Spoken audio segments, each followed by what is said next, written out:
இந்த குண்டாலே நாங்க களி கலரி சாதிச்சு நாங்களாம் எந்த மாதிரி குக்குன்னு ஆமா வாழ்க்கையில எல்லாத்துக்கும் நம்ம தேவைக்கேற்ற மாதிரியே பார்க்க கூடாது. சாதிச்சு விட்டோம். மழை வருவதற்குள் களி இங்க பாருங்க, களி ரெடி ஆயிடுச்சு. மழை அதிகமா ஸ்டார்ட் ஆகுது. அவ்வளவுதான், சும்மா சிக்கன் குழம்பு மட்டும் லைட்டா சூடு பண்ணிட்டு களியை உருட்டி சாப்பிட வேண்டியதுதான். குழம்பு ஆயிடுச்சு, சாப்பாடு ஆயிடுச்சு.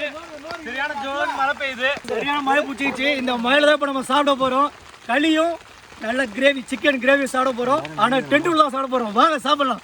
இந்த மாதிரி ஒரு அனுபவம் கிடைக்கணும் எதிர்பார்க்கல. அடுத்த பிளேட் காட்டுப்பா சிவா.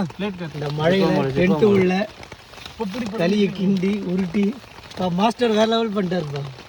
நான் மட்டும் நான் தான் இஞ்சி பூண்டு பேஸ்ட் அரைச்சேன்.